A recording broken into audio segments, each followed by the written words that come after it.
effectivement, comme on aura un espace de dialogue à la fin du webinaire, ce qui serait bien, c'est que vous coupiez vos micros pour qu'on n'ait pas trop d'interférences de son. Et voilà. Et du coup, effectivement, je vais donner la parole à notre président, que vous avez vu, Ono Hitmar. Et puis, si Bernard veut ajouter quelque chose, puisqu'il est encore là, bien sûr, c'est à lui de voir. Voilà. Merci Clémence. Donc, bonjour à toutes et à tous. Bon, là, pour l'instant, on est 35 personnes connectées. Bon, c'est déjà mieux qu'avec la fonction publique pour laquelle on a également fait un webinaire sur les élections, qui ont leurs élections en fin d'année, qui sont extrêmement pour eux et pour la CFTC. Bon, en tout cas, ça fait plaisir qu'il y a du monde qui se connecte, même si je m'attendais à plus de monde que ça. Et pourquoi? Parce que on est dans le renouvellement des CSE qui vont arriver à partir de maintenant, parce qu'on est au bout des 3 ans après la réforme. Et donc, on a énormément d'élections qui vont se faire dans les entreprises privées à partir de maintenant, et surtout en 2023, parce qu'on sera sur la cycle des 4 ans. Moi, je dis toujours, l'élection, ça se gagne tous les jours. Le lendemain des élections, on recommence les suivantes.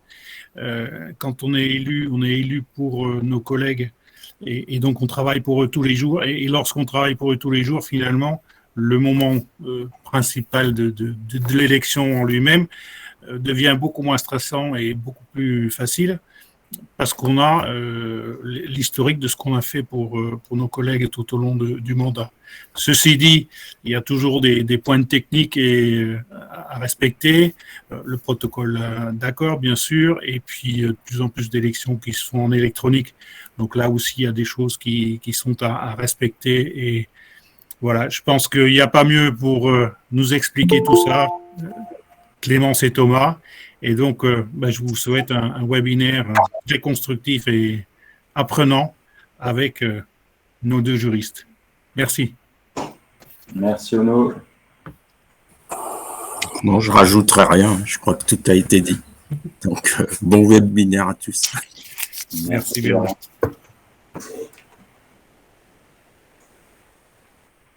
Donc, effectivement, donc on est réunis aujourd'hui assez nombreux pour un webinaire qui, effectivement, concerne les élections professionnelles. Donc, comme tu l'as très bien dit, Ono, les élections des élus du personnel au sein des CSE.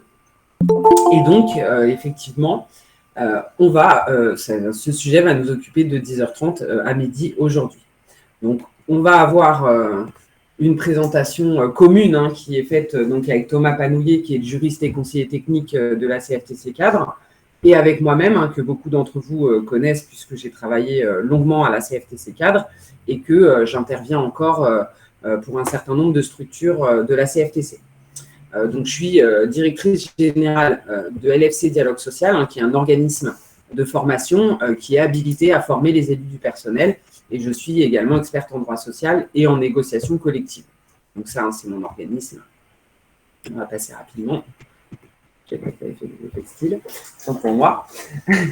Donc, on va passer à notre sommaire. Donc d'abord, la campagne électorale, connaître les délais légaux et les anticiper pour mener au mieux sa campagne. Finalement, dans ce premier point, l'idée, ça va vraiment être de comprendre les délais légaux, mais en même temps, comment j'organise ma campagne autour de ces délais. Dans un deuxième temps, on parlera du protocole d'accord préélectoral, ses aspects légaux, ses clauses obligatoires, ses conditions de validité. Et enfin, dans un troisième point, on parlera d'un point qui souvent est très problématique, à savoir la constitution des listes de candidats, maîtriser les enjeux de parité, maîtriser les enjeux d'alternance, mais aussi, par exemple, est-ce qu'il y a une opportunité de faire des listes incomplètes? Est-ce qu'il y a une opportunité de faire des listes communes? Ce sera ce qu'on abordera dans ce troisième point.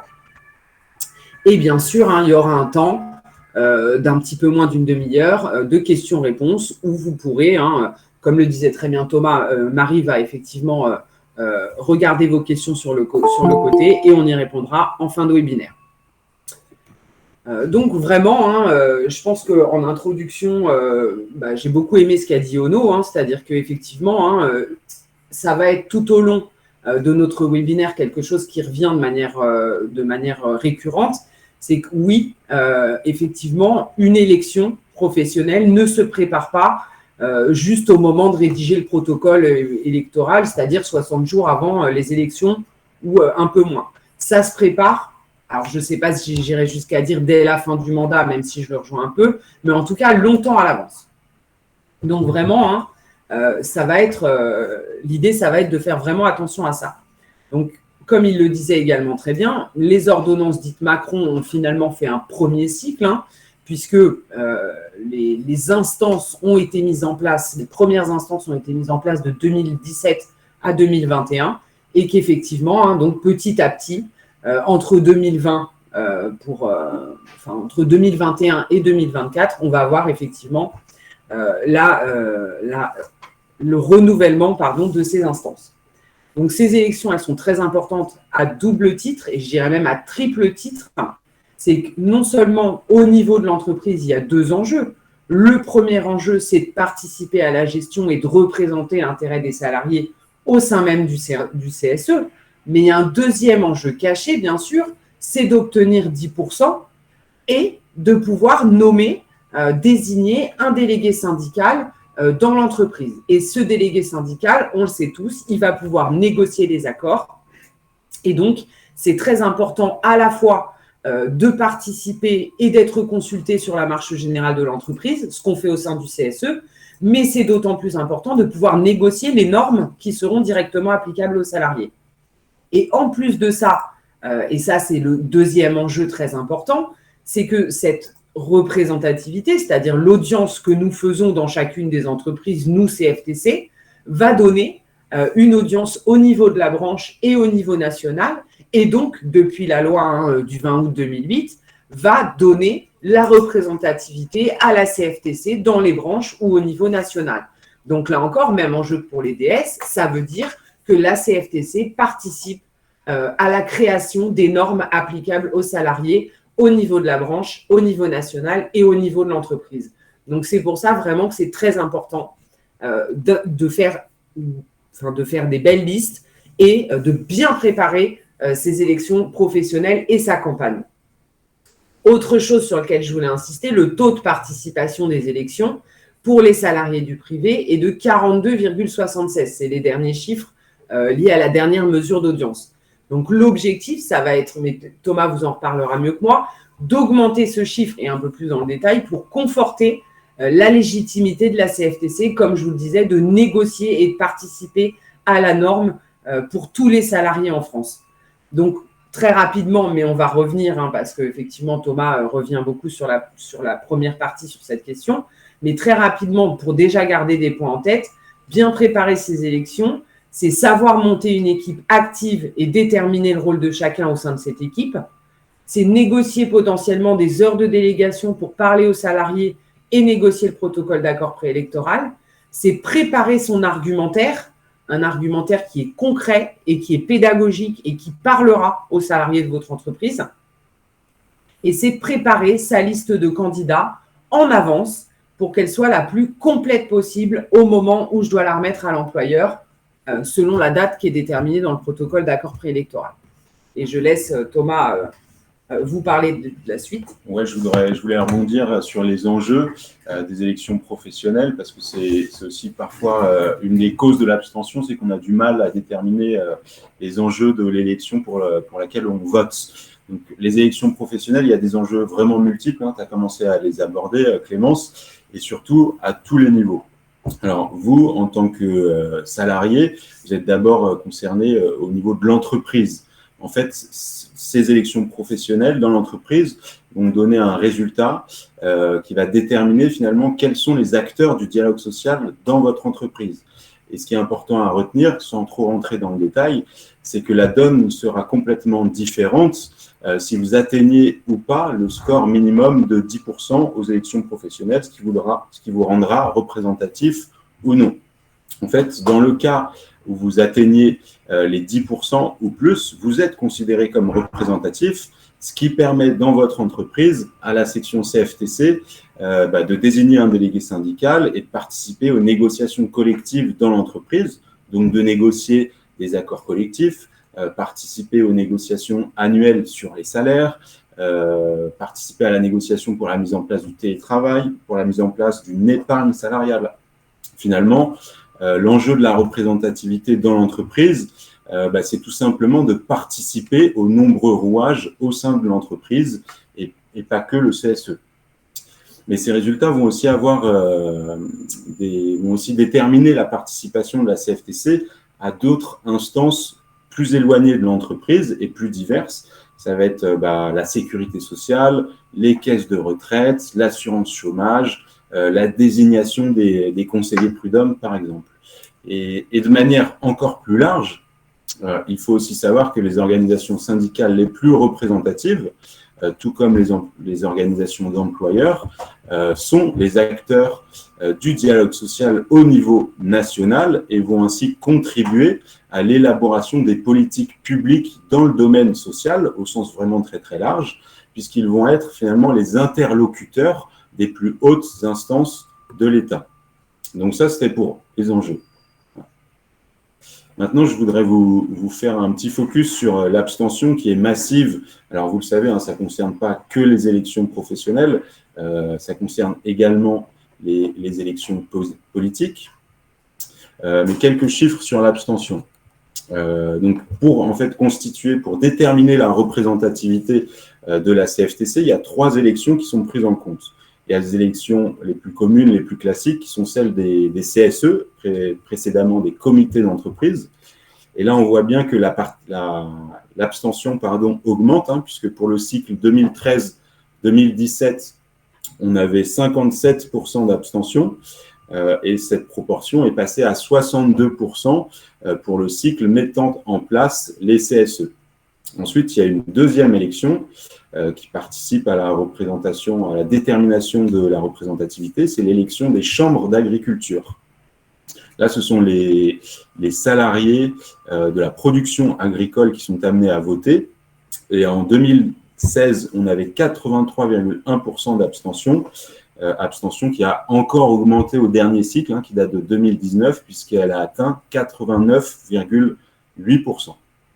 Enfin, le dernier scrutin pris en compte pour la détermination de l'audience au niveau national, et c'est peut-être là que la participation vraiment est la plus mauvaise, c'est dans les très petites entreprises, donc les entreprises de moins de 11 salariés. Là, vous le voyez, l'abstention déjà énorme, 89% en 2012, a atteint vraiment son paroxysme en 2019, avec un taux de participation d'à peine 5%, et donc une abstention de 94,6%.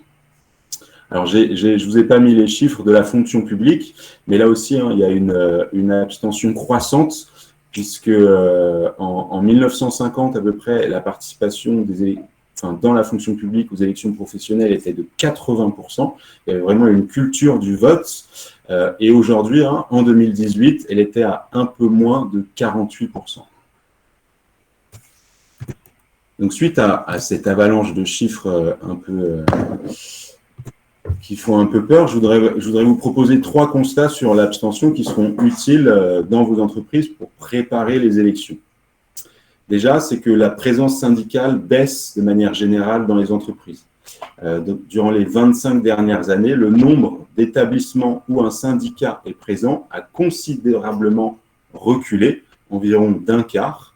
Et aujourd'hui, d'après les dernières études, seulement 15% des près de 20 millions de salariés du privé ont au moins 3 syndicats dans leur entreprise. À l'opposé de cette situation avec une offre correcte de représentation syndicale, à l'opposé, on estime qu'il y a 2/3 des salariés du privé, donc environ 12 millions de personnes, qui travaillent aujourd'hui dans un désert syndical. Ensuite, le deuxième constat qu'on fait, c'est que la participation est de plus en plus faible dans les très gros établissements. Donc, en fait, quand on examine les résultats par taille d'entreprise, on voit que la participation est vraiment inversement proportionnelle au nombre d'inscrits sur les listes d'électeurs. En fait, l'abstention est vraiment maximale dans les très grands établissements, c'est-à-dire ceux de plus de 1000 salariés. Et c'est aussi là qu'elle a augmenté le plus rapidement. Et c'est assez paradoxal, parce que ce sont dans ces établissements très grands qu'on trouve encore des syndicats et ce sont dans ces établissements qu'il y a encore plusieurs listes en concurrence. Donc finalement, ce qu'il faut retenir, ce n'est pas forcément l'offre électorale qui favorise la participation, mais plutôt la taille des collectifs concernés, et c'est une donnée qui est vraiment à prendre en compte quand vous allez être amené à négocier le protocole d'accord préélectoral et potentiellement la détermination des établissements distincts. Enfin, troisième constat, c'est la montée de l'abstentionnisme chez les ouvriers et les employés. On constate plus 20% d'abstention chez cette catégorie socio-professionnelle depuis 1995. À l'inverse, la participation est de loin plus forte parmi les techniciens et les agents de maîtrise et les cadres. On a une participation de 10% au-dessus de la moyenne, alors qu'il y a 20 ans, il n'y avait vraiment absolument aucune différence de participation entre ces différents collèges. Alors pour finir sur cette introduction, on essaye de se demander pourquoi il y a autant d'abstention. Alors bien souvent, on explique cette abstention massive, d'ailleurs qu'elle concerne les élections professionnelles ou les élections politiques, par l'absence d'enjeux clairs, je l'ai mentionné tout à l'heure, l'émiettement des listes, le flou des programmes, les inégalités sociales, le désintérêt des jeunes ou encore plus récemment, ce serait du fait de la crise sanitaire. En revanche, on ne parle jamais de ce que certains auteurs nomment l'anomie, qui correspond finalement à un déclin, le déclin des formes de régulation et des valeurs collectives qui frappent, du coup, au-delà des élections professionnelles, toute la société française. En fait, l'anomie pourrait résulter d'une dérégulation des rapports dans l'entreprise, finalement la disparition de valeurs communes au sein des entreprises, des établissements, le développement, et c'est encore plus flagrant avec le télétravail et les confinements successifs auxquels on a été soumis, donc le développement de l'isolement des travailleurs et finalement la prédation plutôt que la coopération qui provoque du désarroi chez les salariés et qui ne voient plus l'intérêt de voter. Donc voilà pour l'introduction, les constats sur l'abstention massive galopante et comment expliquer cette abstention.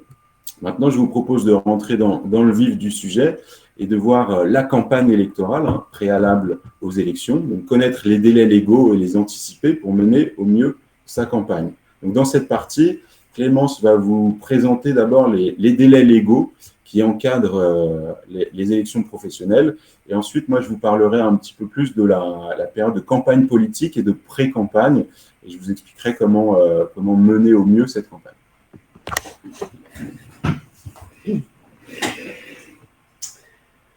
Oui, donc moi, ça va être assez rapide, cette partie-là, parce qu'effectivement, en réalité, il y a peu de délais légaux qui encadrent les élections professionnelles. Il y a surtout, en fait, des délais qui sont fixés par le protocole d'accord préélectoral.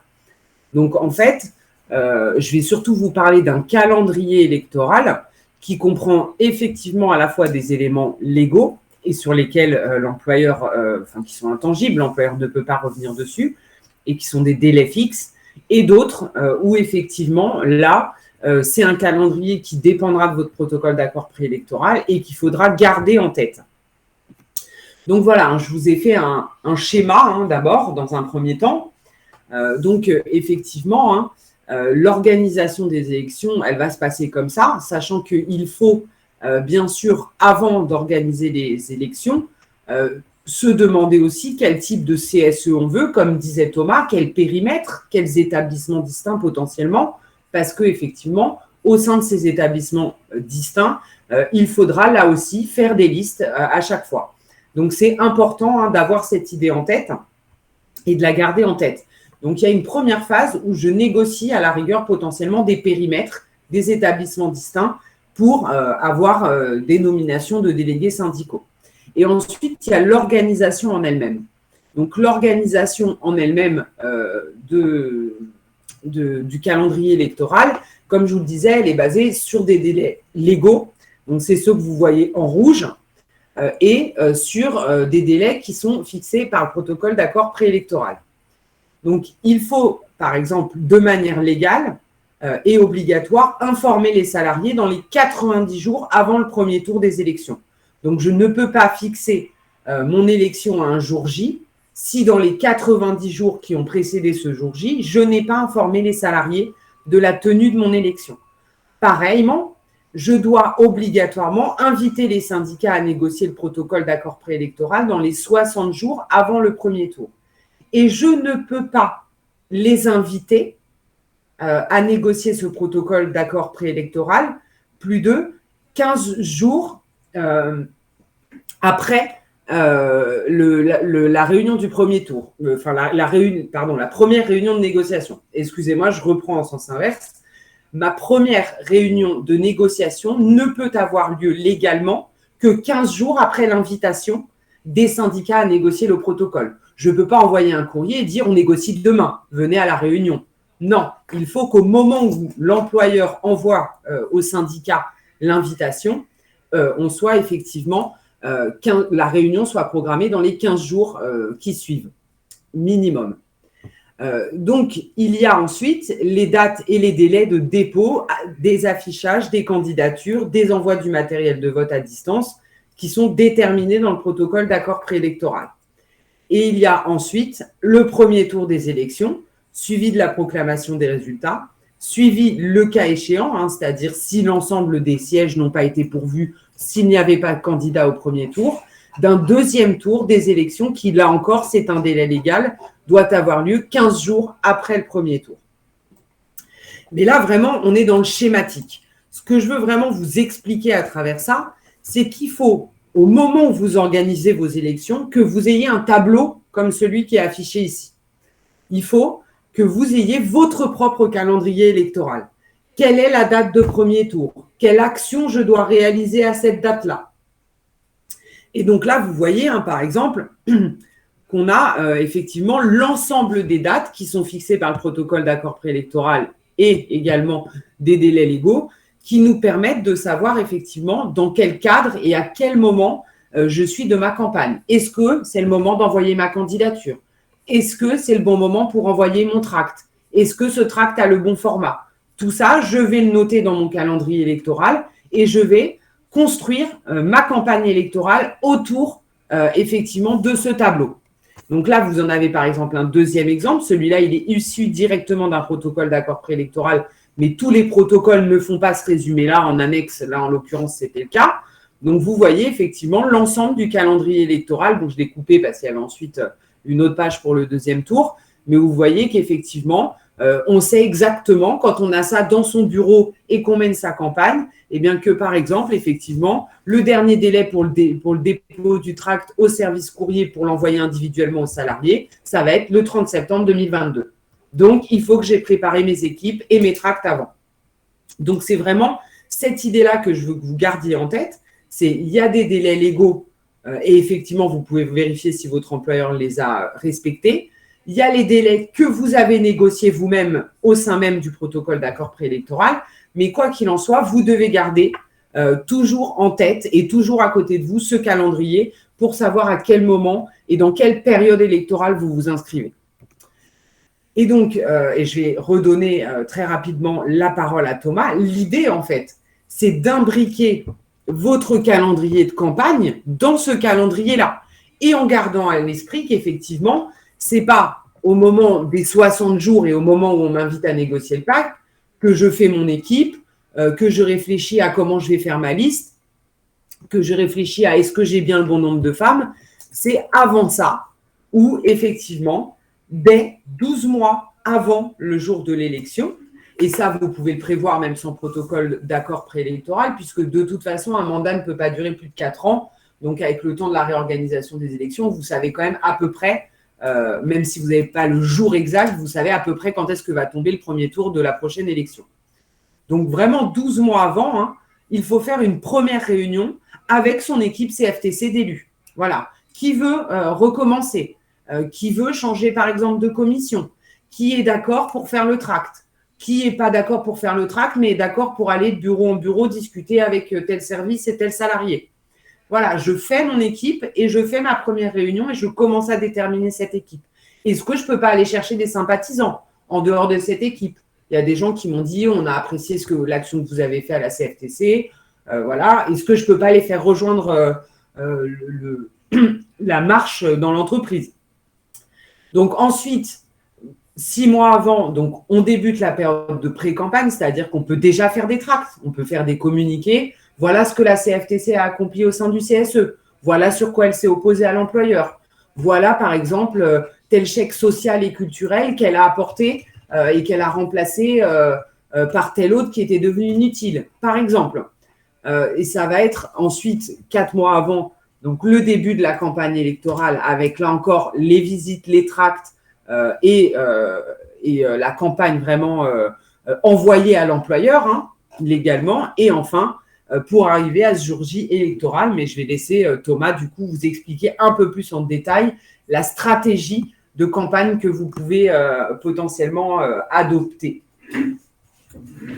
Voilà, donc on a bien retenu les délais de 90 jours pour informer les salariés et de 60 jours pour inviter à négocier le PAP. Pour autant, c'est sûr que l'élection se prépare au moins un an en avance et voire, comme le disait Ono en introduction, c'est même idéal dès le lendemain des élections, finalement, de commencer à préparer sa future campagne, même si c'est dans 4 ans. Alors, la première chose à faire, c'est de développer sa présence sur le terrain et donc d'expliquer l'identité CFTC, qui n'est pas forcément évidente pour tous.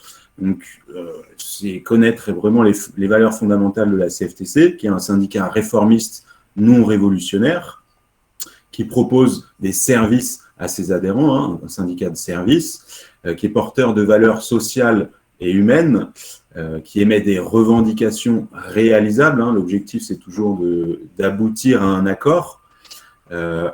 Aboutir à un accord via le dialogue social, hein, un accord qui est constructif. Donc la CFTC a toujours prôné la discussion, c'est d'ailleurs dans l'une de ses devises, pouvoir s'opposer, toujours proposer.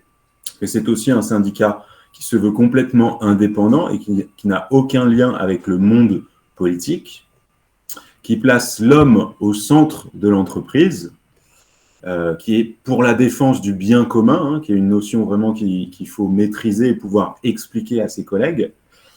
Un syndicat, alors là on rentre dans d'autres types de considérations, mais qui a des cotisations parmi les moins chères parmi ses concurrents, et des cotisations qui sont toujours déductibles à 66%. Et enfin, qui propose un accès à des formations enrichissantes pour la défense, mais aussi pour soi, personnellement, pour développer ses compétences. Et enfin, un syndicat autonome au niveau de l'entreprise grâce à la subsidiarité.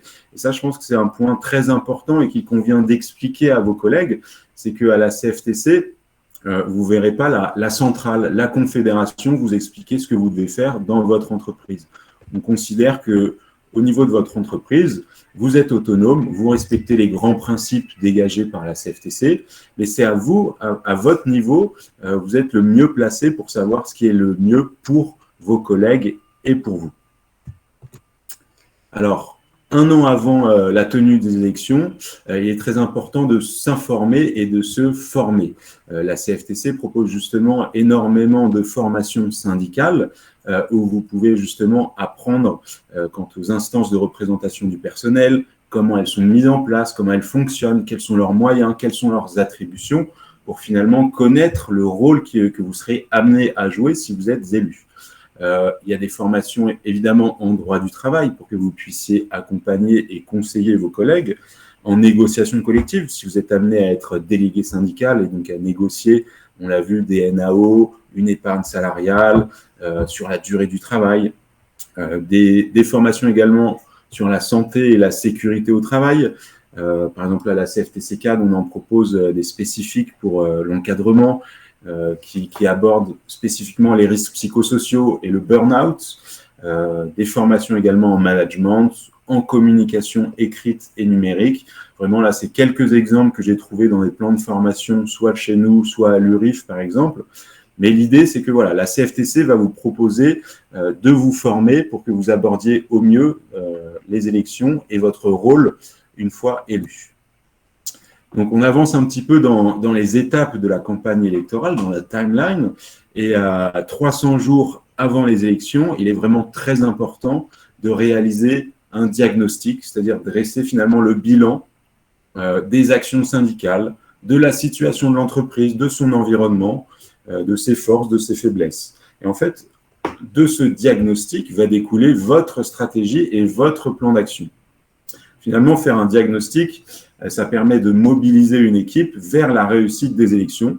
Et il va s'agir de cibler vos forces et vos faiblesses, et ce qui va permettre de disposer d'un argumentaire pour bien rédiger à la fois vos tracts et votre profession de foi.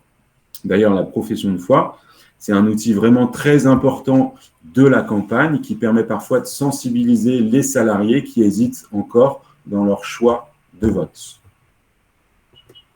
Alors, pour réaliser un diagnostic rapidement, il y a 6 étapes qui nous semblent indispensables. C'est d'abord étudier la structure de l'entreprise, ses établissements, les problématiques. Identifier ses forces, alors là, je ne parle pas de l'entreprise, mais les forces de la section CFTC, ses faiblesses, ses opportunités et ses menaces. Faire le bilan de ce qui a été fait au cours des 4 dernières années, soit de la section syndicale CFTC, soit des élus CFTC, en matière de droit d'alerte, d'activités sociales et culturelles. Vraiment, il faut retracer toutes les réussites.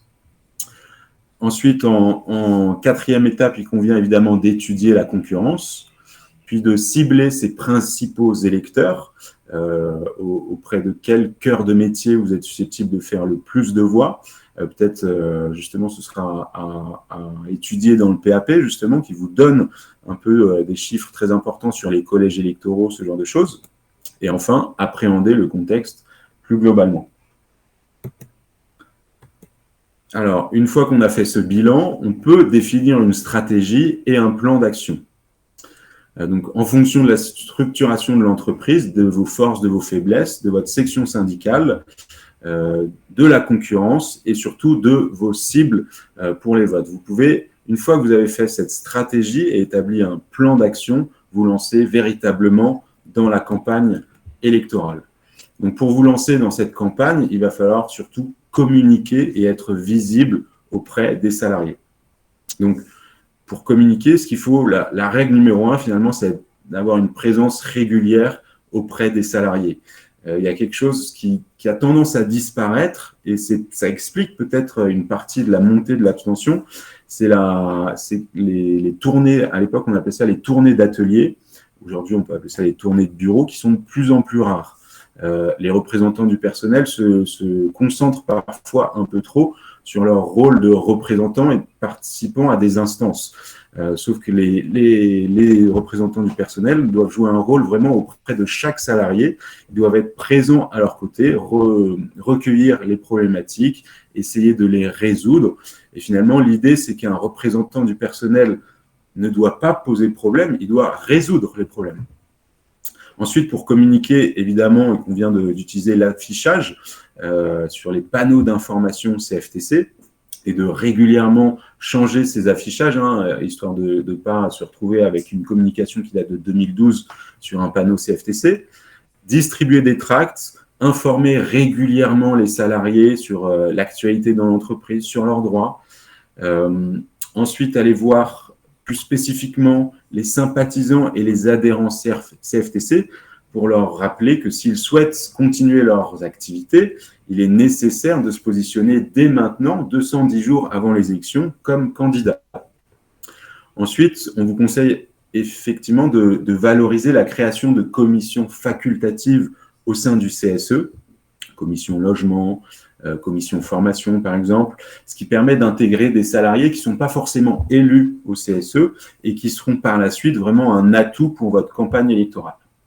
Et enfin, il faut absolument valoriser les actions des élus CFTC. Normalement, ça a été fait dans le bilan. Donc, le reprendre en matière de communication, les actions des élus CFTC dans les IRP et communiquer sur celles-ci à la fois en temps réel, quand elles sont adoptées, puis faire un récapitulatif sur les tracts et sur la profession de foi. Alors, on avance encore dans ces étapes. À J-180, il convient d'encourager les salariés à adhérer et à se présenter sur les listes. Alors, ce qui est pas mal, c'est d'expliquer la théorie du passager clandestin qui qui veut finalement que, étant donné que les normes qui vont être adoptées par le CSE ou par les délégués syndicaux vont s'appliquer à tout le monde, les salariés vont avoir tendance à vouloir rester dans leur coin et bénéficier sans rien faire des actions mises en œuvre par le CSE ou les délégués syndicaux. Donc, il faut essayer de les convaincre de ne pas se comporter en passagers clandestins. Donc, pour ça, il est important de rappeler les fondamentaux de la CFTC qu'on a vu à J-360. Ensuite, négocier le protocole d'accord préélectoral. On rentre vraiment dans le dur à J-60. Là, je laisserai Clémence développer un petit peu plus parce qu'il y a beaucoup de choses à dire. Puis, à peu près 50 jours, communiquer lors de la campagne officielle. Là, la propagande électorale s'exerce par affichage, tenue de réunions, diffusion de tracts, mais il est aussi possible de diffuser vos communications syndicales sur le site intranet de l'entreprise. Alors, encore faut-il qu'il y ait un site intranet dans votre entreprise, mais sachez que s'il n'y a pas d'accord collectif, vous avez, quoi qu'il arrive, un accès indirect via un site syndical sur l'intranet de votre entreprise. Idéalement, il est vraiment conseillé d'essayer d'obtenir de la part de la direction un accord sur le droit syndical ou une note de service permettant aux organisations syndicales de faire un petit peu de communication sur les adresses mail de tous les salariés, puisqu'on sait très bien que l'intranet de l'entreprise n'est pas forcément très consulté. Alors, sur la propagande électorale, je voudrais juste vous préciser qu'elle est complètement libre, sous réserve juste de ne pas comporter de propos injurieux ou diffamatoires. L'employeur, lui, il doit observer vraiment une stricte neutralité et il ne doit pas utiliser de moyens de pression en vue d'influencer le vote des électeurs. Et contrairement, par exemple, à ce qui se passe pour l'élection la plus connue, l'élection présidentielle, là, en matière d'élection professionnelle, la propagande peut tout à fait se poursuivre jusqu'au jour du scrutin. Donc, en tant que candidat sympathisant, vous pouvez tout à fait continuer de distribuer des tracts le matin même des élections. Ensuite, un mois avant les élections, c'est la dernière ligne droite. Donc, il faut vérifier que la liste électorale est publiée au moins 4 jours avant la date des élections, afin éventuellement de porter une contestation. Vérifier le contenu de la liste électorale afin de repérer que tous les salariés y sont bien présents et qu'ils remplissent bien les conditions d'âge et d'ancienneté. En général, ça ne pose pas trop de problèmes. Et enfin, vérifier que la liste des candidats est affichée suivant les dispositions du protocole d'accord préélectoral. Et si ce n'est pas le cas, l'afficher sur les panneaux syndicaux avec votre profession de foi. Enfin, le jour J, c'est très important. Il faut absolument mobiliser toutes les équipes CFTC pour s'assurer que les salariés aillent voter. Et si ce n'est pas le cas, il faut absolument les inciter. Ensuite, il faut communiquer auprès des salariés, alors idéalement oralement afin d'éviter tout risque juridique, puisque si on peut continuer la propagande, elle s'arrête à partir du moment où le bureau de vote est ouvert. Et par ailleurs, le PAP peut prévoir des dispositions particulières. On me signale que ma caméra a disparu. C'est peut-être un problème de réseau. Parce que chez moi, elle est allumée. On te voit bien. On te voit bien. Ok. C'est juste que j'ai un mauvais retour de mon côté. Alors, toujours le jour J, une fois que le bureau de vote est mis en place et qu'il est ouvert, il va falloir qu'une ou plusieurs personnes se dévouent pour contrôler les opérations électorales. Donc, idéalement, il faut qu'il y ait au moins une personne présente dans le bureau de vote pour contrôler que les opérations se déroulent dans les règles. Donc, obligatoirement, il doit être désigné parmi les électeurs et il va venir contrôler d'une part que les autres organisations ou que l'employeur ne font pas de propagande dans le bureau de vote. Par exemple, afficher un sigle d'une organisation syndicale concurrente au sein du bureau ou au sein de l'isoloir, c'est évidemment complètement interdit et ça peut fausser les élections. Et enfin, contrôler que le bureau de vote est bien ouvert et fermé aux heures prévues dans le protocole d'accord préélectoral. Alors, vous le comprenez, hein, ce protocole d'accord préélectoral, c'est un peu l'acte fondateur de l'organisation des élections et c'est pour ça que Clémence va y dédier une partie entière. Alors oui, on va parler donc dans notre deuxième partie, effectivement, du protocole d'accord préélectoral en lui-même. Donc, on va parler bien sûr de comment il se négocie, avec des clauses obligatoires, des clauses facultatives. Alors, c'est presque les clauses facultatives, hein, paradoxalement, qui sont les plus intéressantes. Et on verra très, très rapidement les conditions de validité du protocole d'accord préélectoral. Mais déjà, attention, qu'est-ce que n'est pas un protocole d'accord préélectoral ? Donc, il ne faut pas confondre protocole d'accord préélectoral avec un accord de périmètre qui va délimiter des établissements qui ont leur propre CSE d'établissement. Donc, pour être clair, ce n'est pas dans un protocole d'accord préélectoral que je vais déterminer les établissements existants. Je peux dire dans un protocole d'accord préélectoral, il existe tant d'établissements et ils ont tel effectif, ça, il n'y a pas de problème, mais ce n'est pas à ce moment-là que j'ai déterminé l'existence de ces établissements distincts. Je suis obligé de le faire en amont. Et d'ailleurs, je devrais faire un protocole d'accord préélectoral dans chacun de ces établissements distincts, quitte à ce que ce soit des copier-coller en réalité, hein. Mais je devrais faire un protocole dans chacun d'entre eux. Ce n'est pas non plus un accord de fonctionnement du CSE, hein, qui lui va déterminer un fonctionnement différent de celui qui est prévu dans le Code du travail de manière supplétive. Pour être clair, les ordonnances Macron ont conçu le CSE comme un CSE à la carte, ce qui veut dire que en dehors finalement d'un ordre public en deçà duquel je ne peux pas descendre, je peux, à la carte, créer des commissions, ajouter des réunions ou en enlever d'ailleurs. Je peux également prévoir l'existence de représentants de proximité. Eh bien, tout ça, c'est ce qu'on appelle un accord de fonctionnement et ces choses-là n'ont pas à être déterminées dans un protocole d'accord préélectoral. Ce n'est pas à ce moment-là, par exemple, que je vais dire au lieu d'une seule commission santé, je crée 2 commissions santé. Ou par exemple, je fais une commission facultative sur les problématiques des navigants, par exemple, parce que j'ai vu ça dans une compagnie d'aviation. Donc voilà, donc ça, le protocole d'accord préélectoral, comme je vous disais, ce n'est pas un accord de fonctionnement. Et ce n'est pas non plus un règlement intérieur, là encore, à ne pas confondre, qui lui va stipuler les règles précises et les modalités de vote et de fonctionnement du CSE et de ses comptes. Donc voilà, vraiment, le protocole d'accord préélectoral, en l'occurrence, qu'est-ce que c'est ? Eh bien, effectivement, c'est un accord qui est négocié entre l'employeur et les organisations syndicales représentatives au niveau de l'entreprise ou de chaque établissement distinct et qui porte sur les modalités d'organisation et le déroulement des opérations électorales, les candidatures, les scrutins, les votes, la répartition et le nombre de sièges par collège. C'est ce qu'on appelle d'ailleurs les clauses obligatoires. Mais il va porter également sur un certain nombre d'autres thématiques, cette fois-ci qu'on appelle facultatives, à savoir que l'employeur peut très bien décider de ne pas traiter cette question. Ça va être les heures de délégation, le nombre d'élus ou les conditions de dérogation à la règle de limitation des mandats successifs. Donc, et c'est ce qu'on appelle, comme je vous disais, des clauses facultatives. Donc, rapidement, qui négocie le protocole d'accord préélectoral ?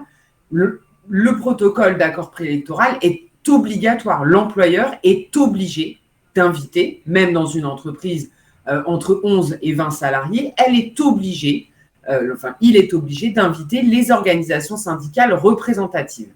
Lesquelles sont celles que je vous ai listées ici ? Les organisations syndicales qui satisfont aux critères et au respect des valeurs républicaines et légalement constituées depuis au moins 2 ans et qui sont dans le champ professionnel et géographique qui couvre l'entreprise ou l'établissement, mais également directement, c'est ce qu'on disait avec Thomas, par exemple, avec les sessions syndicales ou les délégués syndicaux, les organisations syndicales qui sont reconnues représentatives dans l'entreprise du fait de l'audience aux dernières élections professionnelles, mais aussi celles qui ont constitué une section syndicale, c'est-à-dire elles ne sont pas encore représentatives, mais justement, vous aviez constitué une section syndicale pour vous faire connaître la CFTC dans cette entreprise. Eh bien, vous êtes invité, là aussi, obligatoirement par courrier. Et les syndicats affiliés à une organisation syndicale représentative au niveau national ou interprofessionnelle. Donc là aussi, c'est intéressant. Si vous n'avez pas créé de section syndicale, mais que vous avez un syndicat qui est affilié à la CFTC, comme cette affiliation au niveau national vous donne finalement les critères de respect des valeurs républicaines et la constitution d'au moins 2 ans, vous pourrez également négocier et être invité à négocier le PAP. Attention, si personne ne se présente, en revanche, l'employeur est habilité à déterminer lui-même unilatéralement les conditions de vote, de scrutin et de candidature dans son entreprise.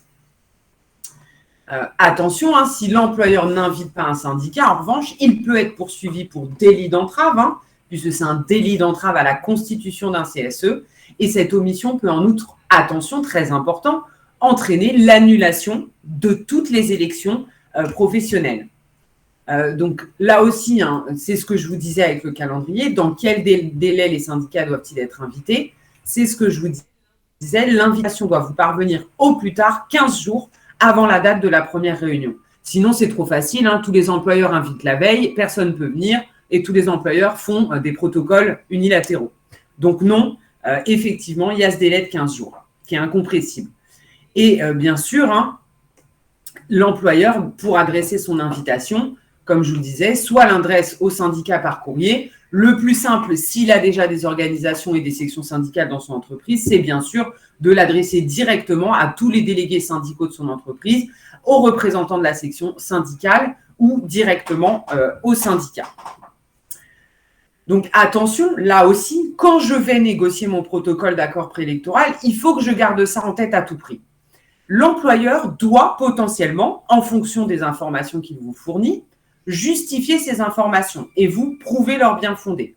Donc, à votre demande, vous pouvez disposer des documents, de l'intégralité des documents qui permettent de contrôler l'effectif et la liste électorale. C'est-à-dire, effectivement, cette personne a-t-elle bien les conditions d'éligibilité? Est-elle bien électeur à proprement parler? Thomas vous en reparlera un petit peu de ces conditions tout à l'heure. Et notamment également les informations qui sont relatives aux salariés mis à disposition, parce que là encore, comme on les compte dans l'effectif, est-ce que l'employeur les supprime d'un coup ou est-ce que je peux être informé de comment ils ont été comptabilisés? Et aussi, surtout, la répartition dans chacun des collèges de la proportion d'électeurs et d'électrices qui composent ces listes électorales et donc, je dirais par répercussion, par ricochet, qui composeront en fait vos listes de candidats. Donc attention également, vous pouvez demander à l'employeur, vous me dites il y a tel pourcentage dans tel collège, donnez-moi les documents qui vous ont permis d'arriver à ce résultat. Donc je garde en tête que dès la première réunion de négociation, je peux demander tout un tas d'informations complémentaires qui vont me permettre de vérifier que l'employeur ne me fait pas finalement un protocole d'accord à sa sauce. Et qu'on est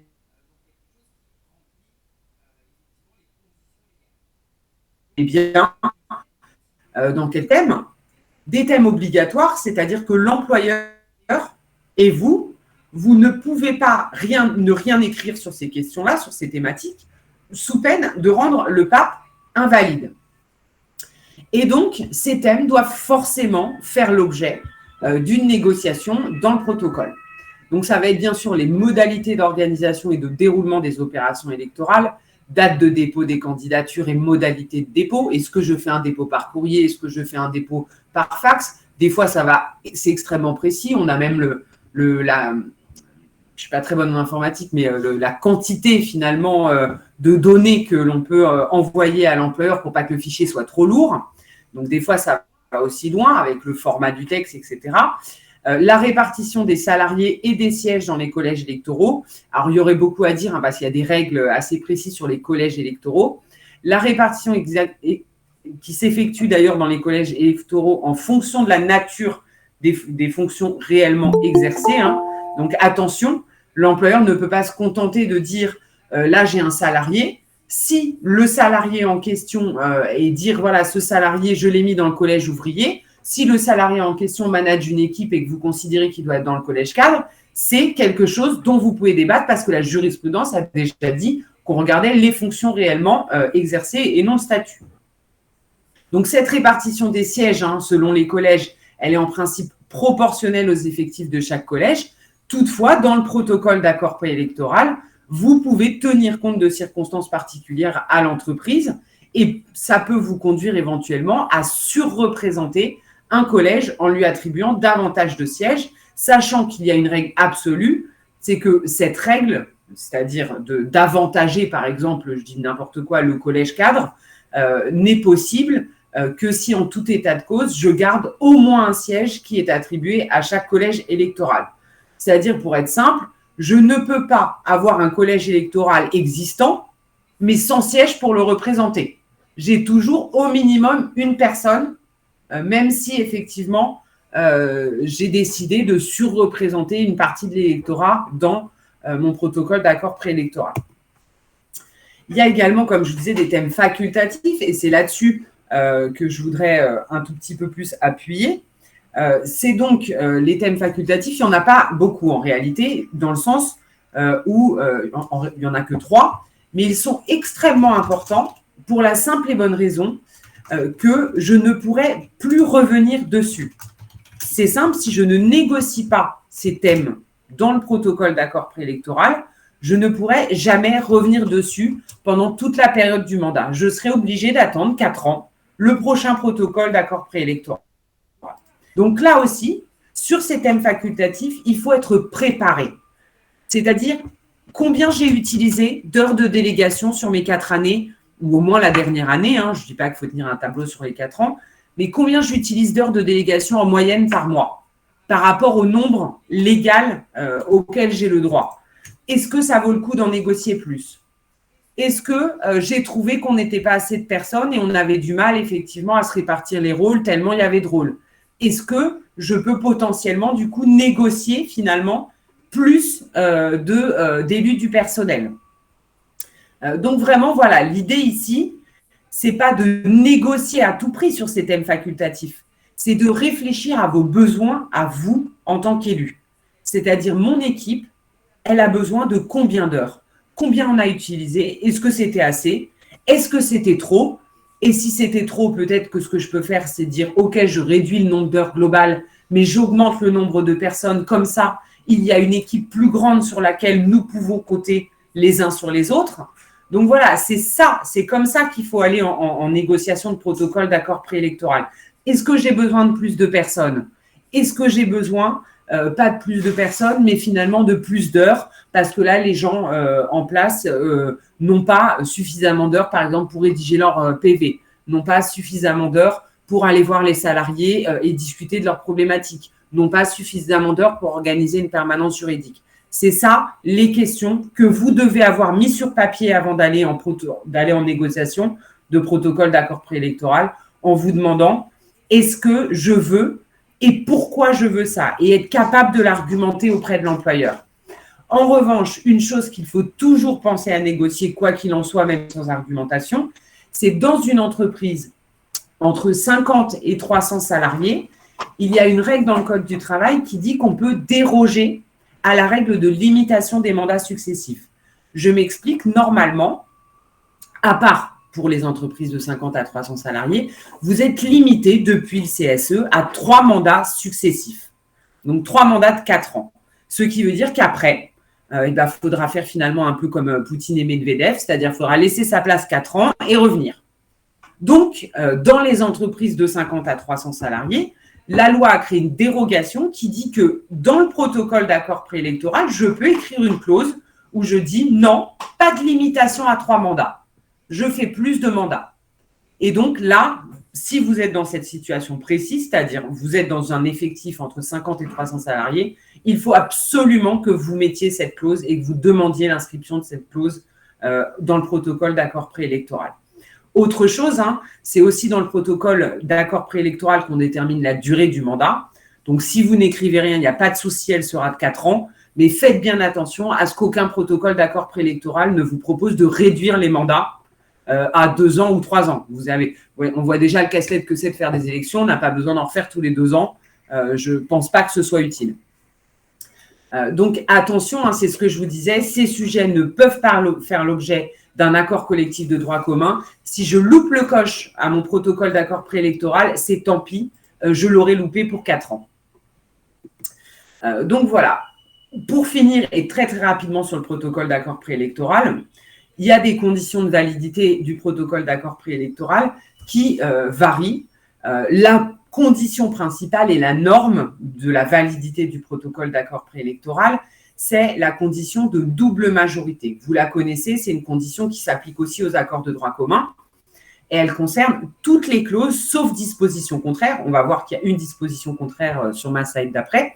Donc, en gros, en pratique, ça veut dire que l'ensemble des clauses, comme par exemple la répartition du personnel entre les collèges, la répartition des sièges entre les collèges, les modalités d'organisation ou de déroulement du scrutin, les dérogations au nombre de mandats successifs ou par exemple la répartition des sièges entre les différents établissements, nécessitent une double majorité. Celle-ci veut dire que j'ai non seulement la majorité des syndicats ayant participé à la négociation du protocole et que parmi eux, c'est ma double majorité. Par exemple, si je prends un exemple, j'ai 5 syndicats qui ont participé à la négociation du protocole d'accord préélectoral. Eh bien, il m'en faut au moins 3 qui signent mon protocole d'accord préélectoral et parmi ces 3 doivent figurer les syndicats représentatifs ayant recueilli la majorité des suffrages exprimés. C'est-à-dire qu'à eux 3, mes syndicats signataires de mon protocole d'accord préélectoral doivent faire plus de 50% des suffrages exprimés aux dernières élections professionnelles. Voilà, donc ça, c'est la condition principale, double majorité. En revanche, pour 2 thèmes précis, il faut cette fois-ci une condition d'unanimité. J'ai 5 négociateurs, je dois avoir 5 votants. C'est quand je modifie le nombre et la composition des collèges électoraux et quand j'organise un scrutin hors temps de travail, sauf vote électronique, puisque vous avez sûrement remarqué que le vote électronique est ouvert en fait sur des périodes de semaines. Donc, ça veut dire que techniquement, un salarié pourrait voter s'il le souhaite hors temps de travail. Donc, bien sûr, c'est dérogatoire. Mais si je fais, par exemple, sur place dans mon entreprise, un scrutin le dimanche, là, en revanche, je tombe dans cette condition d'unanimité. Les 5, 6, l'ensemble des négociateurs doivent être d'accord pour signer et que s'applique cette clause. Voilà, donc maintenant, on va vous parler effectivement d'un sujet, oh mon Dieu, casse-tête, et qui effectivement vraiment a créé pas mal de migraines chez pas mal d'élus du personnel. C'est la fameuse question de la constitution de sa liste de candidats et des exigences ô combien poussives du Code du travail. Et je rends la parole à Thomas. Merci Clémence. Vous allez voir, c'est pas non plus si compliqué que ça. C'est pas ce que je voulais dire, mais en tout cas, c'est pas infaisable. Et vous allez voir pourquoi. Alors, petit rappel, pour constituer les listes de candidats, pour trouver des volontaires afin d'être candidat, il faut savoir les conditions d'éligibilité qui sont très très simples à remplir. C'est pour ça que je vous les ai rappelées. Être électeur, c'est des conditions très simples, avoir 16 ans révolus, avoir 3 mois d'expérience et ne pas faire l'objet d'une déchéance ou incapacité relative à ses droits civiques. Et donc, pour être éligible, c'est non pas 16 ans, mais 18 ans, une expérience plutôt d'1 an, plutôt que 3 mois pour être électeur. Ne pas être conjoint, partenaire de Pacs, concubin, ascendant, descendant, frère de l'employeur et surtout appartenir au collège auquel vous vous présentez. Donc, ce qu'il faut retenir, c'est que la CFTC peut présenter des candidats au premier tour dans toutes les entreprises, car la CFTC est représentative au niveau national et interprofessionnel.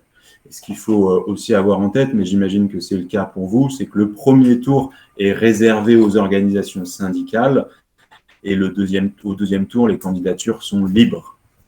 Alors, on va revenir sur les listes à proprement parler, puisque ce sont elles qui posent problème. Quelques principes généraux sur les listes. Déjà, il faut présenter une liste pour chaque collège. Donc, si dans votre entreprise, vous avez un schéma très classique avec 2 collèges, il faudra présenter une liste pour chacun de ces collèges et une liste séparée pour les titulaires et les suppléants. Donc, concrètement, dans ce cas très générique, ça veut dire présenter idéalement 4 listes. 2 listes une liste titulaire, une liste suppléant pour le collège 2 et la même chose pour le collège 1. Ensuite, il faut savoir que les listes peuvent être incomplètes, c'est-à-dire même s'il y a 30 postes à pourvoir, vous pouvez toujours faire une liste avec 2 candidats. Évidemment, d'un point de vue de l'image, il est toujours mieux de présenter des listes possiblement complètes, mais juridiquement, vous pouvez tout à fait faire des listes incomplètes. Et enfin, la double candidature, c'est-à-dire vous pouvez tout simplement vous présenter sur une liste de titulaires et sur une liste de suppléants.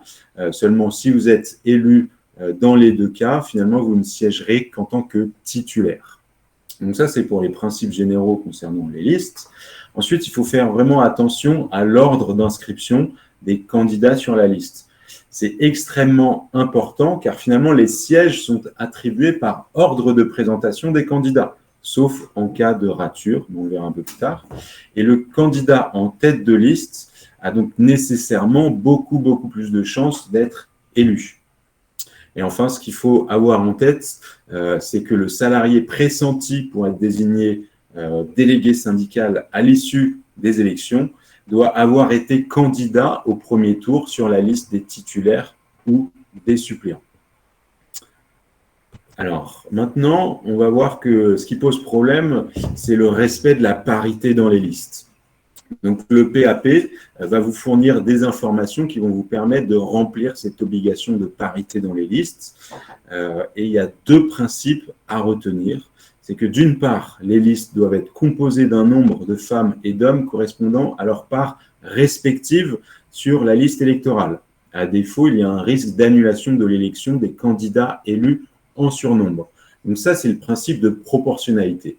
Vous avez beaucoup de femmes dans votre entreprise, et ça doit se refléter sur les listes. Ensuite, il y a le principe de l'alternance, qui veut que les listes doivent présenter alternativement un candidat de chaque sexe jusqu'à épuisement des candidats d'un des sexes. Là aussi, le risque, c'est de voir l'élection des candidats élus dont le positionnement sur la liste est irrégulier, de voir leur élection annulée tout simplement. Alors, pour bien comprendre et bien mettre en œuvre ces 2 principes, la proportionnalité d'une part, l'alternance d'autre part, je vous ai préparé quelques exemples. Donc là, c'est une entreprise dont le collège ouvrier et employé comporte 77% de femmes et 23% d'hommes pour 2 sièges à pourvoir dans ce collège. Donc, le nombre de femmes devant figurer sur chaque liste de candidats, il est très simple à calculer, c'est 2 sièges à pourvoir multipliés par 77% de femmes, et on obtient un chiffre, 1,54, qu'on va arrondir à 2, puisque c'est une décimale au-dessus de 0,5. C'est l'application de la règle de l'arrondi que je ne vous ai pas présentée, parce qu'elle est très simple.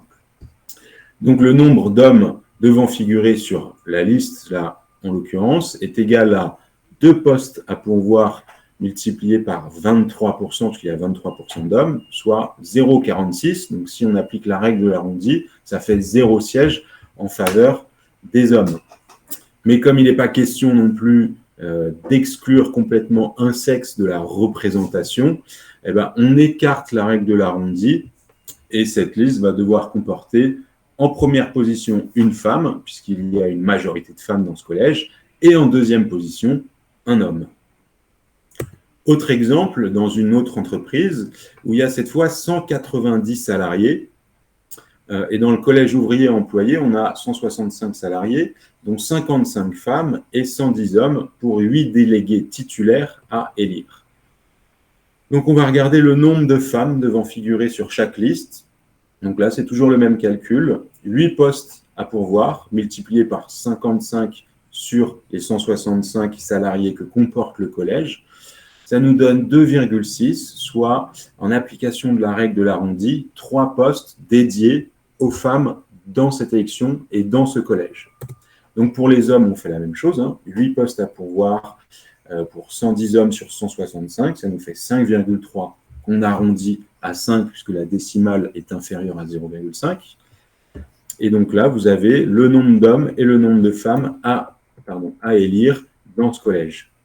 3 femmes, 5 hommes pour les 8 délégués titulaires à élire. Autre Exemple, toujours avec le même nombre de salariés pour l'entreprise, 190 salariés. Et cette fois, dans le collège ouvrier employé, on a 90 salariés, donc 47 femmes et 43 hommes pour 4 délégués titulaires à élire. Donc, voilà, c'est un peu répétitif, mais voilà le principe.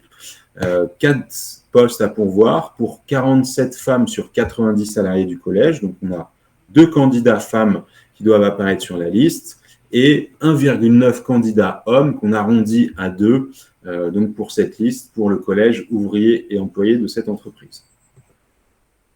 Autre exemple, cette fois, on a 100 salariés, donc 50 femmes et 50 hommes pour 5 places de titulaires.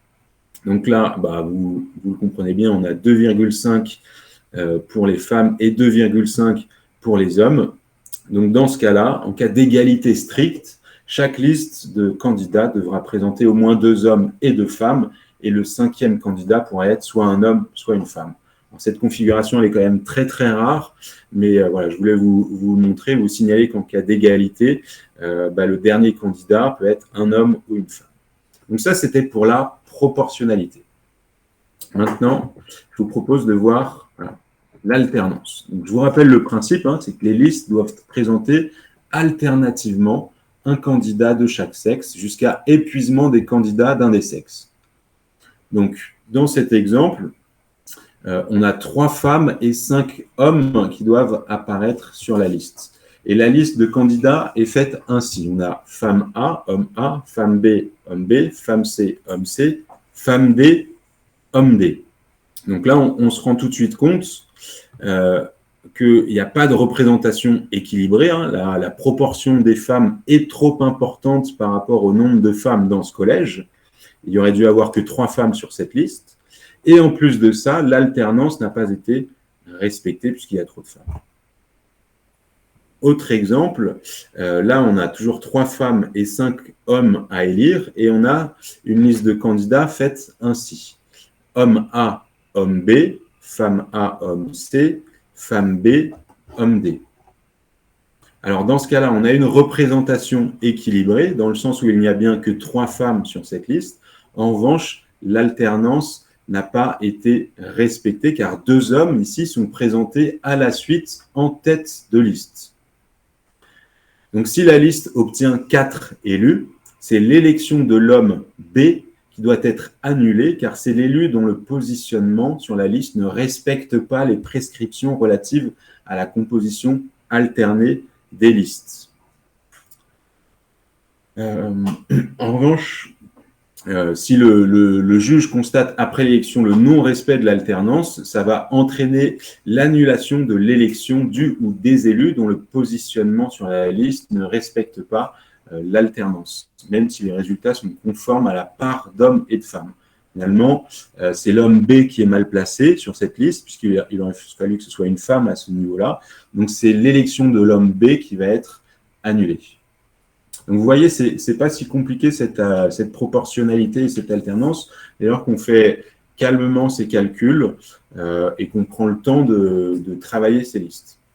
Alors, il y a un autre point qui mérite notre attention depuis un revirement de jurisprudence de la Cour de cassation en 2018 et qui concerne le cas spécifique des candidatures uniques. Et le principe à retenir, c'est que dès lors qu'il y a plusieurs postes à pourvoir, on ne peut plus faire de candidature unique sur un seul sexe, car sinon il n'y a plus d'alternance. Donc la possibilité de déposer une liste ne comportant qu'un seul candidat doit dès lors être écartée lorsqu'au moins 2 sièges sont à pourvoir, y compris lorsque le candidat appartient au sexe majoritaire. Donc ça veut dire concrètement qu'il est aujourd'hui plus possible de présenter un seul candidat s'il y a au moins 2 sièges à pourvoir. Chaque liste devra comporter obligatoirement un homme et une femme, quelle que soit la proportion d'hommes et de femmes dans ce collège. Donc ça, c'était pour les principes de proportionnalité et de parité qui ne sont pas compliqués à mettre en œuvre dès lors qu'on a suffisamment de candidats des 2 sexes. Alors, je voudrais juste, pour finir sur ces deux problématiques, vous dire que dans beaucoup d'entreprises, il y a des listes qui ne respectent pas ces conditions. Et finalement, il y a une sorte de pacte de non-agression entre organisations syndicales qui s'opèrent, voire même avec l'employeur. Et tant que votre liste, finalement, n'est pas contestée, elle est valable. Donc, ces principes, idéalement, il convient de les respecter, de tout faire pour qu'ils soient respectés. Mais si vraiment vous faites face à une difficulté insurmontable, ça vaut le coup, à mon sens, de tout de même déposer une liste qui ne respecterait pas ces principes. Ouais. Pour finir sur les listes de candidatures, Clémence voulait nous dire vraiment très rapidement un ou deux mots sur les listes communes qui sont autorisées par le Code du travail. Oui, je voulais parler de ce sujet parce qu'effectivement, la question peut se poser justement si on a une liste incomplète, si on ne trouve pas assez de candidats, de faire une liste commune, ce qui est tout à fait autorisé dans le Code du travail, puisque effectivement, lorsqu'une liste commune a été établie par des organisations syndicales, il faut qu'elles répartissent entre elles les suffrages exprimés sur une base qu'elles ont indiquée lors du dépôt de leur liste.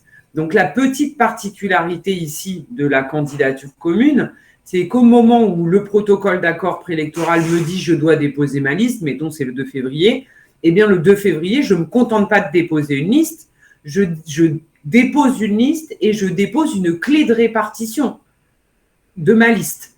Donc par exemple, effectivement, je vais dire que 70% des voix iront à la CFTC et que 30% par exemple iront à la CGC. À défaut, et donc si je n'ai pas exprimé au moment du dépôt de la liste une clé de répartition, eh bien, la répartition des suffrages exprimés se fera à parts égales entre les organisations syndicales concernées. Donc, l'employeur, les électeurs et les autres syndicats, là aussi, c'est une condition sine qua non à la validité de cette clé de répartition, c'est d'informer l'employeur et les électeurs et les autres syndicats sur les modalités de la répartition des suffrages entre les syndicats concernés. Donc, attention, cette information doit s'effectuer préalablement à la tenue des élections parce que là encore, des salariés peuvent faire annuler votre liste en disant « je ne savais pas à quoi je m'engageais. Je pensais donner une voix à la CFTC et en fait, je donne 30% de ma voix potentiellement à la CGC. Je n'avais pas compris ça. » Donc, effectivement, il faut être le plus clair possible quand je fais ma liste commune. Et la répartition des suffrages est librement déterminée, donc elle est tellement librement déterminée que la jurisprudence a accepté des listes communes où je dis il y a 100% des voix qui vont à la CFTC et 0% des voix qui vont à une autre organisation. On se demande qui a accepté de signer ça, mais en tout cas, ça c'est vu. La jurisprudence a déjà eu à le juger et a dit c'est tout à fait valable. Donc vraiment, la répartition, vous la faites comme vous voulez à partir du moment où vous l'avez exprimé lors du dépôt des listes. Et donc, ça veut dire qu'effectivement, ça peut aboutir même à faire bénéficier une organisation syndicale de l'intégralité des suffrages. C'est accepté. Dans une autre jurisprudence, la Cour de cassation estime que lorsqu'une liste commune a été établie par des organisations syndicales, cette répartition se fait sur la base qui a été indiquée lors du dépôt. Pour être clair, dans cette situation-là, une organisation syndicale et une autre, et d'ailleurs on était partis à cette instance, avaient déterminé une clé de répartition. Mais ils avaient déterminé dans cet accord que si la clé de répartition conduisait à ce qu'il n'ait pas le nombre de voix nécessaires à nominer un délégué, à désigner un délégué syndical, eh bien il changerait la clé de répartition. Le juge a dit non, je ne change pas ma clé de répartition comme je veux en fonction de mes résultats d'élection.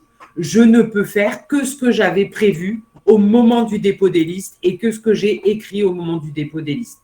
Donc, la base choisie est extrêmement importante si vous faites une liste commune et va vraiment permettre de déterminer l'audience électorale et la représentativité et on ne pourra pas le modifier a posteriori. Et c'est très important de garder ça en tête parce que ça a une conséquence sur la désignation d'un délégué syndical. Là encore, la jurisprudence en 2014 était intervenue pour dire que, puisque en l'occurrence c'était une entreprise où deux organisations syndicales qui avaient fait une liste commune avaient obtenu 16%, les deux avaient nommé un délégué syndical. L'employeur a dit non, non, non. Moi, je considère à 16% que vous n'êtes pas dans la situation de pouvoir tous les deux nommer un délégué syndical. Et la Cour de cassation lui a donné raison en disant, là encore, c'est la clé de répartition des votes et que vous avez déterminé entre vous au moment du dépôt des listes qui va déterminer effectivement si vous êtes bien représentatif. Donc là, en l'occurrence, pour une représentation commune à 16%, un seul des deux, en vue de la clé de répartition, pouvait nommer un délégué syndical. Donc faites très attention à ce que votre clé de répartition, si vraiment vous ne voulez pas vous lancer dans des listes incomplètes et que vous voulez faire une liste commune avec un autre syndicat constructif, vraiment, je vous conseille de faire très attention à ce que la clé de répartition ne vous fasse pas tomber en dessous des 10% de représentativité. Donc, plus elle est en votre faveur, bien sûr, mieux c'est. Donc, pour résumer, vraiment sur ces listes communes, je vous ai fait un petit résumé, vous entendre sur une clé de répartition, 50-50, 20-80, peu importe, mais il faut vous entendre, il faut un accord de volonté. Une fois que j'ai cet accord de volonté, j'informe l'employeur, j'informe les salariés et je garde bien en tête que ma répartition, si elle se fait à mon désavantage, je ne pourrai peut-être pas désigner de délégué syndical et donc participer aux négociations des accords collectifs dans l'entreprise. Voilà, on va passer maintenant à vos questions-réponses s'il nous reste très peu de temps, puisqu'on est censé finir à midi et qu'il est 11h50. Alors, on les a notés. Alors, je vois rapidement de Alix, peut-on empêcher le vote électronique sujet de risque de fraude? Alors, on ne peut pas empêcher la mise en place du vote électronique dans le sens où, pour mettre en place un vote électronique, en fait, il faut que l'employeur tente déjà d'obtenir un accord collectif, c'est-à-dire qu'il ouvre une négociation et surtout qu'il soit loyal dans sa négociation, c'est-à-dire qu'il ait vraiment envie de négocier. Et ce n'est qu'en cas d'échec de cette négociation qu'il peut mettre en place de manière unilatérale le vote électronique. Mais in fine, si les négociations n'aboutissent pas, il peut tout à fait de manière unilatérale imposer le vote électronique. Alors après, il y a beaucoup de garde-fous, justement. On n'a pas le temps de rentrer dans les détails, mais si vous voulez qu'on en reparle, je vous invite à, si vous avez besoin de documentation là-dessus, je vous invite à nous envoyer un mail et je vous enverrai vraiment les garde-fous pour éviter les risques de fraude. Il y avait une question de Xavier aussi, qui demandait si le nombre de mandats pris en compte pour la limitation du nombre de mandats prenait en compte ceux avant la mise en œuvre du CSE. Non. Et la réponse est non, c'est qu'à partir de la mise en place du CSE. Si vous avez été élu au CHSCT, si vous avez été élu au CE, ça ne rentre pas en ligne de compte. C'est vraiment à partir de la réforme des ordonnances Macron et du CSE. Là, je vois une question, quelle date compte la date d'envoi de l'invitation à négocier aux OS? Oui, c'est la date d'envoi. Oui, tout à fait. C'est la date d'envoi pour invitation à négocier le PAP, c'est la date d'envoi et pas la date de réception de l'organisation syndicale. Le cachet de la poste fera foi. Et attends, il y avait une autre question encore sur cette page avant que tu changes de page. Une question donc sur la différence entre la catégorie et le collège. Donc en fait, une catégorie professionnelle va regrouper en fait les salariés qui exercent des fonctions de même nature supposant une formation professionnelle commune. Donc, une catégorie, c'est par exemple les cadres, c'est par exemple les ingénieurs, et ça regroupe, comme je vous le disais, effectivement, des salariés qui exercent des fonctions de même nature. Les collèges regroupent, eux, des catégories.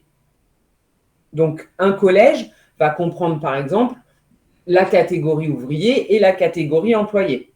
C'est une notion plus large que la notion de catégorie professionnelle. Puisque, en général, on n'a que 2 collèges. On peut en avoir un 3e dès lors qu'il y a plus de 25 cadres dans l'entreprise. Mais en général, c'est découpé de manière très grossière, ouvrier, employé d'un côté et de l'autre, agent de maîtrise, ingénieur et cadre. Donc là où en fait une catégorie professionnelle regroupe plusieurs professions similaires, un collège regroupe plusieurs catégories. Voilà, je ne sais pas si c'est clair. Là encore, si c'est pas suffisamment développé, on pourra vous envoyer des éléments, mais effectivement, là, comme on n'a plus trop de temps, on va passer à la suite. C'était bon, ça, c'était bon. catégories. Ensuite, j'avais une question de Frédéric qui nous demande à quelle date est arrêtée la liste des électeurs au moment de la signature du pape, demande-t-il. Y a-t-il une règle légale? Alors oui, il y a une règle légale et la liste des électeurs doit être publiée et affichée au moins 4 jours avant le premier tour. Donc ça, c'est la disposition du Code du travail. Néanmoins, tu m'arrêtes si je me trompe, hein, mais il est tout à fait possible dans le PAP de prévoir un délai bien supérieur, puisqu'évidemment 4 jours avant, ça ne laisse pas beaucoup de temps aux organisations syndicales de vérifier justement que cette liste soit complètement correcte. En fait, la plupart du temps, ce qui est fait sur cette question, c'est que c'est fait préalablement, donc 60 jours avant au moment de la négociation du protocole, et on vérifie et on ajuste la liste dans les 15 jours avant.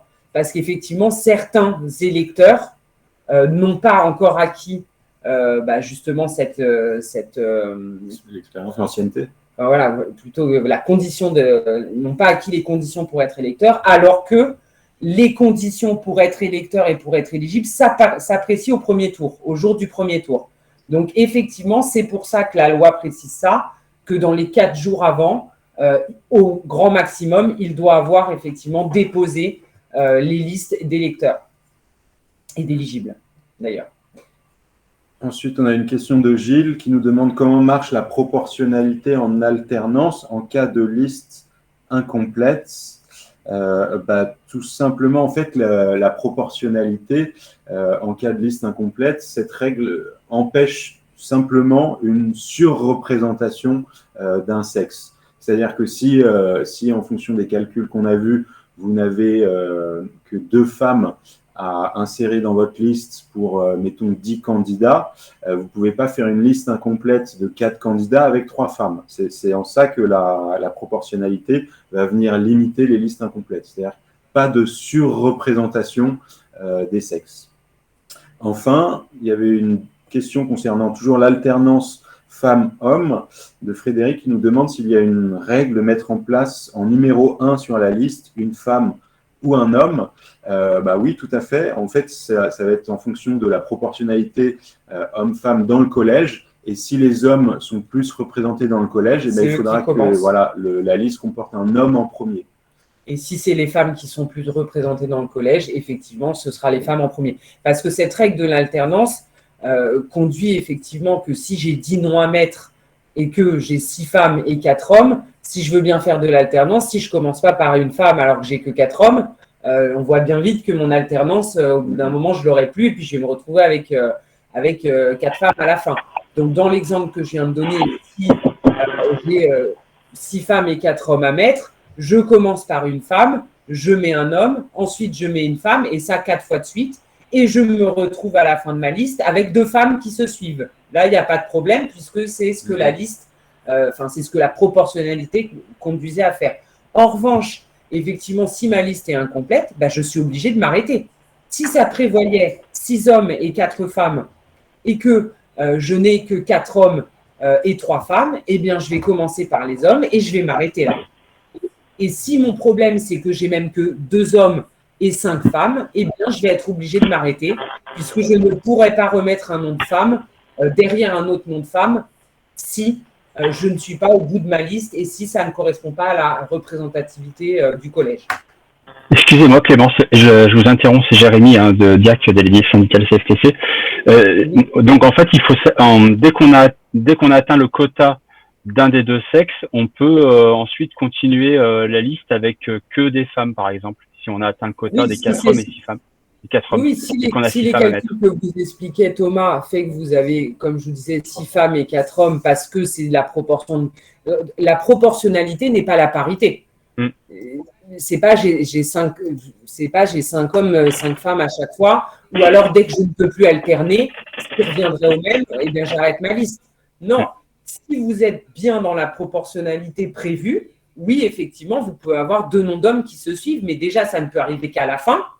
Et ça n'arrive que parce que j'ai une liste complète et que mathématiquement, il y avait plus d'hommes ou plus de femmes dans le collège concerné. Mais si, comme dans la question qui a été posée, on est sur une liste incomplète, là, par contre, je ne peux pas avoir 2 hommes qui suivent. Il faudra que j'arrête ma liste incomplète avec mon alternance, là où je peux l'arrêter, c'est-à-dire effectivement au dernier nom d'homme ou de femme que je peux mettre sans aller à l'encontre du principe de l'alternance. D'accord. Par exemple, si on doit avoir 10 personnes sur la liste, mais qu'on n'en a que 5, enfin que 4, on va dire, il faudra alterner sur les 4 hommes et femmes, quoi. Oui, Okay. exactement. Okay. D'accord. Merci. J'ai pris. Autre chose Alors, il y a Véronique qui nous disait que dans son entreprise, plusieurs organisations respectaient scrupuleusement l'alternance et la parité dans les listes, mais qu'une organisation n'avait pas respecté et que les élections n'ont pas été annulées car c'est très mal perçu par les salariés. Alors, non, c'est le contraire. Excusez-moi de vous interrompre. Bonjour. C'est le contraire. Il y en a une seule qui avait respecté. Les 3 autres n'avaient pas respecté, dont nous d'ailleurs. Ok. Alors, c'est juste un témoignage. Hein. Et j'en profite, c'est très intéressant parce que en fait, le risque, c'est pas de voir l'ensemble des élections annulées et tout le travail qui a été fait du coup tomber à l'eau. Le risque, finalement, c'est de voir les candidats qui sont mal positionnés sur la liste ou qui sont surreprésentés, de voir eux leurs élections annulées, mais le reste de la liste qui est fait en bonne et due forme demeure complètement valable. Donc vraiment, c'est un risque d'annulation de l'élection de certains candidats et en aucun cas de l'ensemble de l'élection. C'est pour ça qu'il y en a beaucoup des contestations de ce type. Ensuite, avez-vous des arguments pour convaincre des candidats potentiels à se présenter car beaucoup de cadres n'osent pas franchir le pas? Écoutez, à part ce que je vous ai dit vraiment en intro sur les valeurs de la CFTC, l'avantage de pouvoir suivre tout un tas de formations en droit du travail, en économie ou autre, c'est vraiment personnel, c'est vouloir participer à la vie de l'entreprise, participer à ces nombreux rouages. Donc là, puis on est un peu à court de temps pour en parler. Mais oui, il y a plein d'arguments pour convaincre des candidats de s'engager et de ne pas se comporter en passagers clandestins. Autre question? Représentatif géographiquement et dans la branche. Alors, dans la branche, c'est tout simplement on agglomère l'ensemble des résultats du secteur d'activité et ça nous donne un taux d'audience au niveau du secteur d'activité, donc qui détermine la représentativité dans la branche. C'est un taux de 8%, comme au niveau national, contrairement à l'entreprise où c'est un taux de 10%. Mais voilà, tout simplement, comme on est représentatif dans la branche, en additionnant les résultats de chaque entreprise qui sont affiliées à cette branche. Et le secteur géographique, ça marche par région, mais après, vous n'êtes pas représentatif par secteur géographique, en fait. Vous êtes représentatif parce que vous êtes affilié à une organisation syndicale représentative au niveau national, et dans ce cadre-là, vous êtes dans le secteur géographique. Mais principalement, pour inviter au protocole d'accord préélectoral, on s'intéressera plus aux syndicats professionnels ou effectivement à la branche potentiellement, c'est-à-dire d'envoyer à la fédération pour qu'elle-même envoie les invitations aux syndicats qui est le plus directement concerné, quoi. Ouais, on a une dernière question. Je ne suis pas sûr de comprendre. Hubert qui nous dit que sur un établissement avec plusieurs sièges, une liste, un titulaire, un suppléant est-elle valide? Oui, on est en train de s'implanter sur un établissement et aujourd'hui, je ne suis pas sûr. Donc, c'est un établissement pour lequel on est dans le cadre où le CSE a plusieurs sièges à pourvoir. Et je ne suis pas sûr de pouvoir présenter plus qu'un titulaire et un suppléant. Et si je crois comprendre ce que vous avez dit tout à l'heure, c'est que ça veut dire que la liste ne serait pas valable, c'est-à-dire qu'elle peut être contestée. Mais pourquoi vous avez un titulaire et un suppléant? Déjà, vous pouvez vous mettre tous les deux sur les deux listes. Et déjà, il y a deux types. Donc, oui, à ce moment-là, je ruse en faisant un système croisé, titulaire-suppléant. Double candidature, oui. Tout à fait. Pour une double candidature. Oui. Mais je ne suis pas sûr à ce moment d'être conforme avec la proportionnalité homme-femme. Il faut que ces deux candidatures, il n'y a pas de secret, là, je ne vais pas vous. Oui. Il faut qu'il y ait un homme et une femme. Oui. Ouais. Il faudrait Parce qu'il y ait que, un homme et encore une une femme. fois, aucune règle ne peut conduire à ce qu'il y ait à ce qu'un sexe ne soit pas représenté. Donc, vous ne pouvez pas avoir une liste qui est intégralement féminine ou masculine, même, et donc sur une liste 2, ça veut dire invariablement que du coup, il y aura un homme et une femme.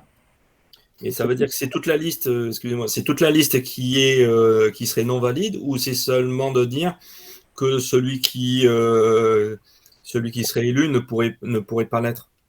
Ça va dépendre, en fait, si dans votre entreprise ou votre établissement, il y a une majorité d'hommes dans le collège, bah, vous allez avoir sur votre liste, si j'ai bien compris, 2 hommes. Le premier candidat homme est bien placé parce qu'il y a une majorité d'hommes dans le collège, donc il doit être numéro 1. Oui, lui, si vous avez les scores qu'il faut, il sera élu. Le deuxième, en revanche, ne respecte pas ni la proportionnalité ni l'alternance. Donc, si une autre organisation syndicale ou si l'employeur conteste votre liste et que la deuxième personne est élue, il verra son élection annulée. Mais ça, c'est vraiment s'il y a contestation d'un autre syndicat ou de l'employeur.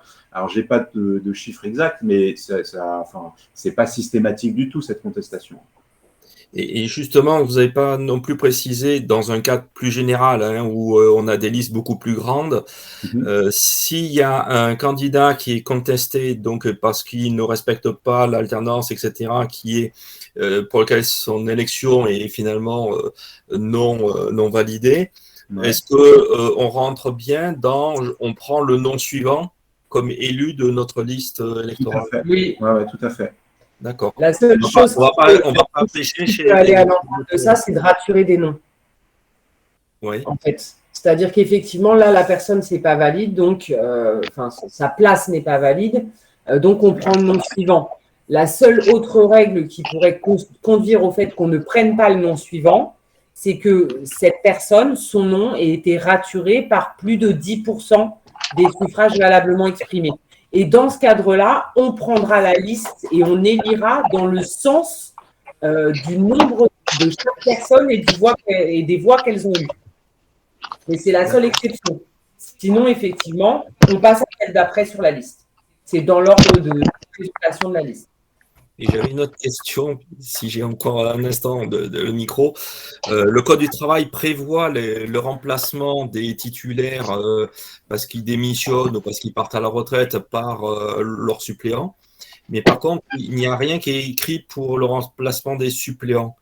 C'est dans le PAP qu'il faut préciser la règle de ce remplacement? Il n'y a pas de remplacement possible des suppléants. Ça n'existe pas. En fait, vous êtes titulaire et vous avez des suppléants. Si un titulaire démissionne, il est remplacé par un suppléant et ça veut dire que du coup, cette personne n'aura pas de suppléant ou elle sera suppléée par les autres personnes, par un autre suppléant qui est déjà là. Mais on ne va pas, dès que quelqu'un démissionne, refaire une élection et encore moins pour des suppléants. Non, je ne parle pas de refaire l'élection, c'est seulement qu'on prend dans la liste suivante du collège. Si, on prend dans la liste suivante, si, puisque cette personne devient titulaire. Oui. Pareil, si elle n'est pas là à une séance ou qu'elle démissionne complètement, elle sera remplacée par un suppléant jusqu'à épuisement complet de la liste des suppléants. D'accord. Merci. Voilà. Moi, si vous permettez, j'ai une réaction à formuler. Je suis du groupe La Poste, donc je suis en train de collecter les déclarations individuelles de candidature pour nos prochaines élections. Là. Donc je m'adresse à la fois aux facteurs et aux factrices jusqu'au cadre supérieur. Et en fait, je suis frappée par la méconnaissance de la citoyenneté et la démocratie dans les entreprises de la part de la strate des facteurs et des factrices. Donc, je me demande si on n'a pas un rôle à jouer avec l'éducation nationale sur l'éducation civique, parce que moi, je fais des cours d'instruction civique aux facteurs et aux factrices pour qu'ils comprennent déjà de quoi il s'agit et en quoi ça peut leur être utile. Voilà. Alors que les cadres et les cadres supérieurs connaissent très bien le rôle des élections professionnelles. C'est surprenant pour moi. Je suis d'accord avec vous. De manière générale, on constate qu'au quotidien, les gens, effectivement, ne savent pas vraiment le rôle que vous jouez et finalement, sorti un petit peu des activités sociales et culturelles, c'est un petit peu le néant. C'est pour ça que je vous disais Il faut vraiment jouer de pédagogie. Et quand je dis pédagogie, ça veut dire répéter, parce que la pédagogie, c'est aussi beaucoup de répétition sur effectivement 4 rôles clés. Voilà, vous prenez 4 points clés de votre rôle, quelles incidences ça a sur eux et sur leur vie au quotidien, sur leurs conditions de travail au quotidien, et voilà, et tous les jours, vous martelez ça à différents salariés. Là, pour le coup, voilà. Après, moi, sur l'éducation civique, oui, moi, je ne suis pas encore ministre, on n'est pas encore ministre de l'Éducation nationale, mais on peut que vous rejoindre sur, effectivement, le problème d'éducation civique dans notre pays actuellement et sur les conséquences que ça a potentiellement sur les gens. Bon, il ne nous reste plus qu'à vous remercier. Juste pour compléter la réponse, peut-être, ça fait partie du programme aujourd'hui dans les collèges. Il n'y a pas si longtemps que ça, j'ai eu ma fille qui avait eu des cours dessus et qui m'a ramené des questions. Moi, je me souviens que pourtant, déjà à mon époque, les cours d'éducation civique, c'était des cours de géographie ou d'histoire pour les professeurs qui n'avaient pas fini le programme. Mais bon. Donc, les élections d'entreprise, ça fait bien partie du programme aujourd'hui. Bon. Donc, en tout cas, on va finir, parce qu'il est 12h10 et on avait prévu de finir à midi. Déjà, je vous remercie à tous pour votre attention et j'espère que vous avez glané des informations qui vous sont très utiles pour votre cycle électoral à venir. Voilà. Merci Clémence, merci Thomas et un grand merci aussi à Marie qui a, dans l'ombre, récolté les questions. Effectivement. Tout à fait. À bientôt. Merci beaucoup. Au revoir. Au revoir. Au revoir, merci à tous. Au revoir.